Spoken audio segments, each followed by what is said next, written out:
nací en la ciudad de Lautaro, el 29 de septiembre de 1939.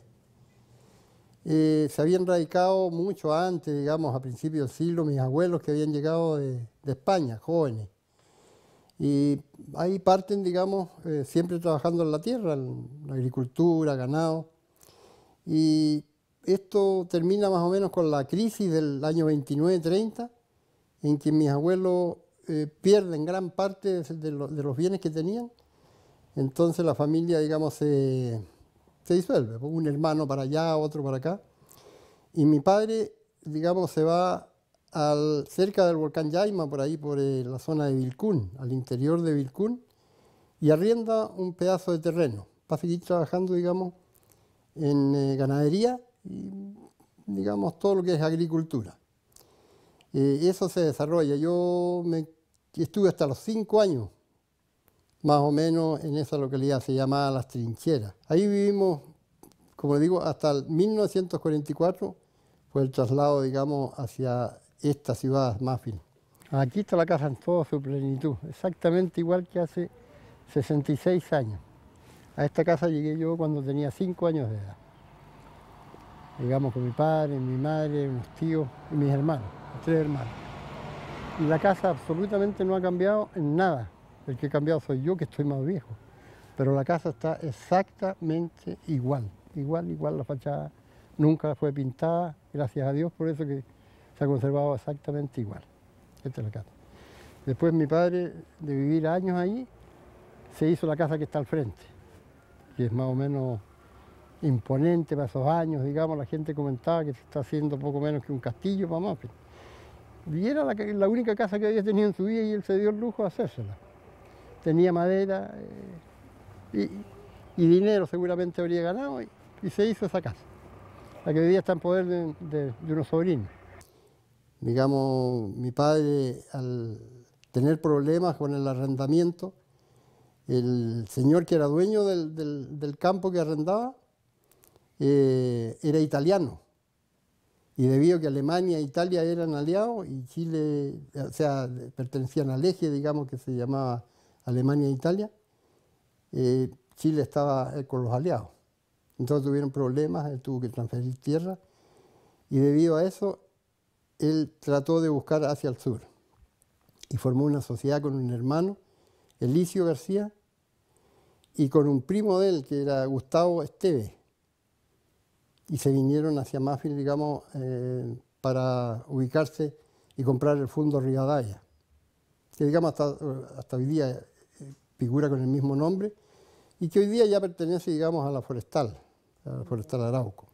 ¿Y cómo fue ese viaje? ¿Cuántas personas vinieron? ¿Vinieron ustedes solos? ¿Cómo fue aquí? Mira, en el viaje, bueno, esto comenzó, digamos, el traslado del año 1943.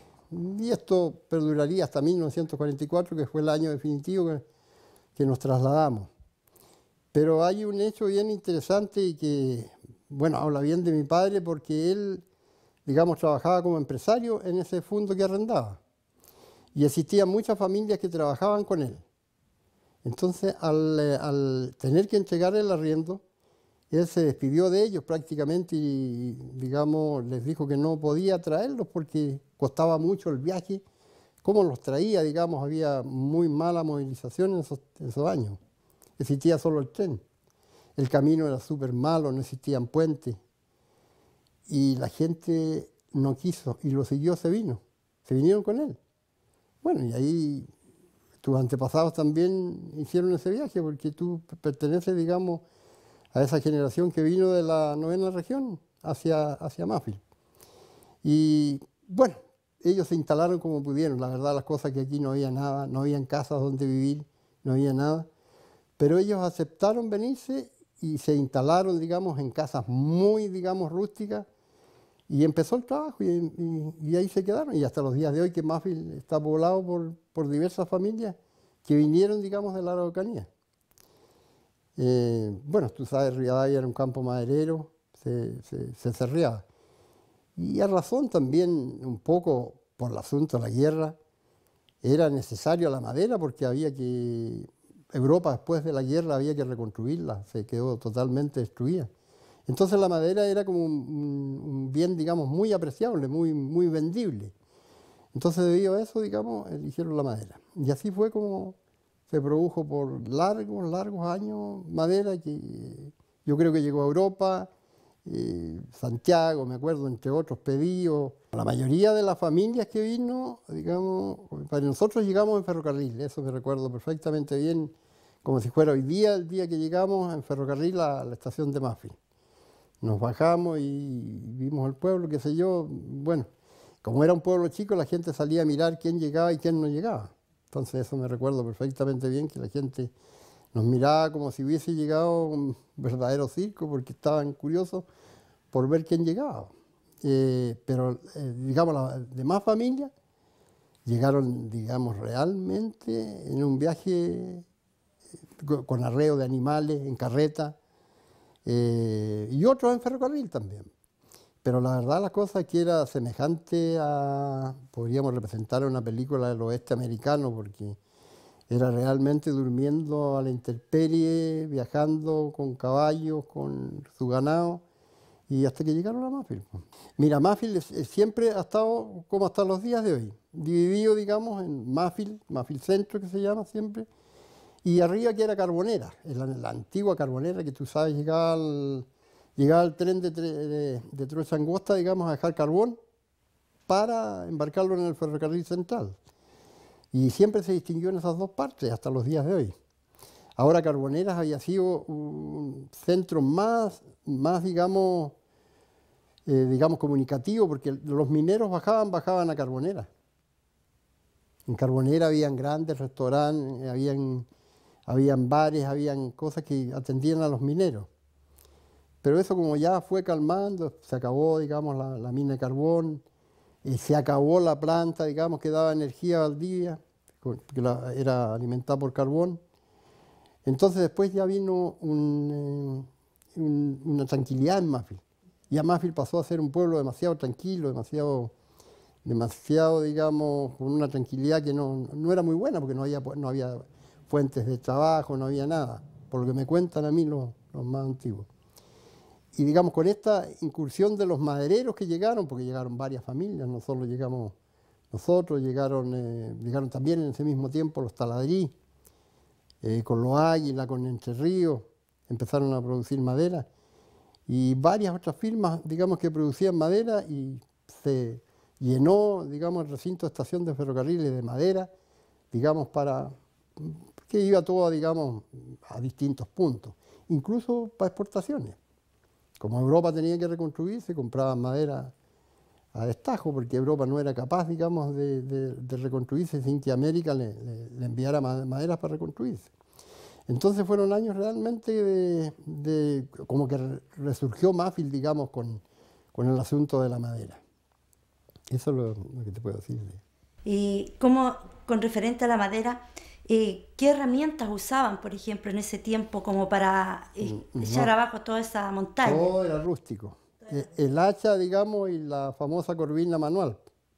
Con todo manual, todo uno allá y otro acá, y se acerreaban, no había motosierra, no existía la motosierra. Era pura hacha y sierra, digamos, era un trabajo realmente de gigantes, pues, era realmente.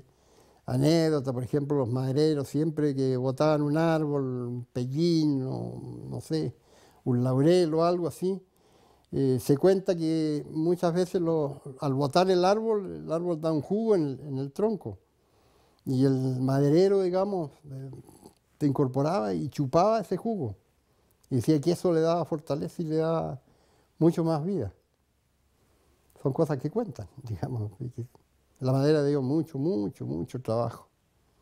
Trabajó mucha gente en eso, y en ese tiempo no existía, digamos, camiones, prácticamente eran contados, unos camiones muy pequeños. Entonces era la carreta con güeyes, eso era. Y para trasladar, yo presencié los traslados en balsas de madera, pero solo se tenían que hacer en el invierno, cuando el río estaba bastante lleno, porque para que no chocara con los palos, con las raíces. Y vi, digamos, construían balsas donde le echaban 1000 o 2000 pulgadas, y las echaban por el río para abajo, y, digamos, y las traían, digamos, bueno, gente experta, indudable, y se venían hacia Mafil y aquí las descargaban. Ese era un sistema, digamos, que hoy día no se ve, naturalmente que no, pero muy, muy interesante. Y empezó a despertar, digamos, después del 45, por ahí, qué sé yo. Empezaron los habitantes de Mafil y se juntaban, digamos, para extraerse. Lo lógico era que se juntaran en un bar, pues. Aquí está, mira, esta es la mesa que era antigua. Esta es una mesa típica de juego antigua, digamos, donde se juntaba la gente a jugar naipe o el famoso cacho. Donde jugaban aquí tenían un rinconcito para dejar cigarrillos o hasta para hacer trampa sirve, yo creo, este. Y aquí, por ejemplo, están los cachos, donde se jugaba cacho. Se jugaba cacho. Este es uno de los locales que queda porque había otros en realidad también. Estaba, ¿te acuerdas la Delia Carchicheo? Estaba Don Huberto, que ya, bueno, cambió, por eso que yo le dije, el único que se ha mantenido en el tiempo igual es el que era de Don Alfredo Mato. Claro, Alfredo Matuzano. Claro. En un bar y jugaban naipe.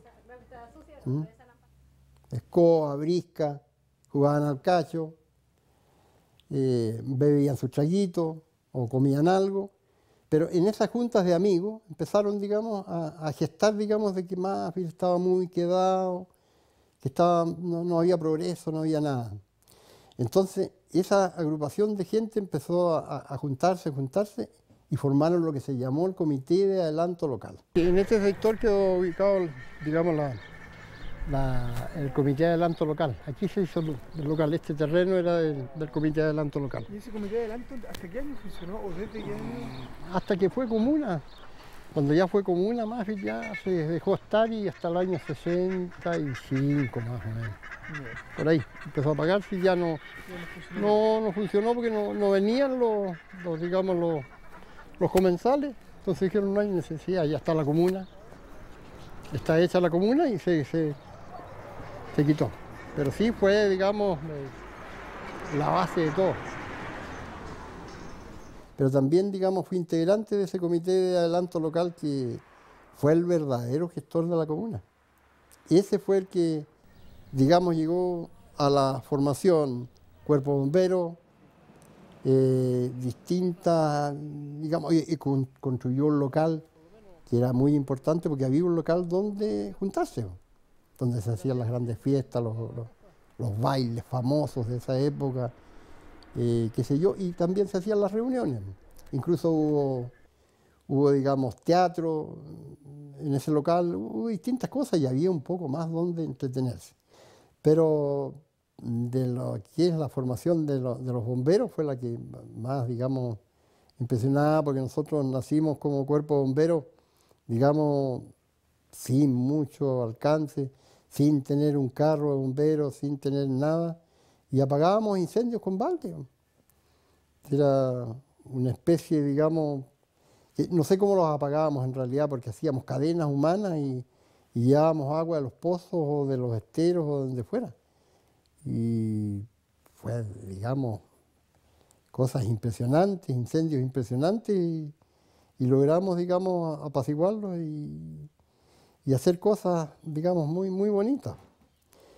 Bueno, contento de haber llegado a esta tierra y haber, digamos, que me hubiese adoptado, porque no soy nacido aquí y que he permanecido toda la vida aquí. Aquí, digamos, realicé mi vida a continuación de haber sido el bombero inicial, digamos, al otro año ya estaba casándome y formando mi familia. Bien, o sea, mi vida entera la he pasado en Mafil y yo creo que bien, pues, o sea, ¿para qué voy a decir que mal? Bien. Es un lugar agradable, un lugar que uno puede estar satisfecho y pleno, o sea, haya tenido tanto éxito o menos éxito, pero igual, es un pueblo agradable.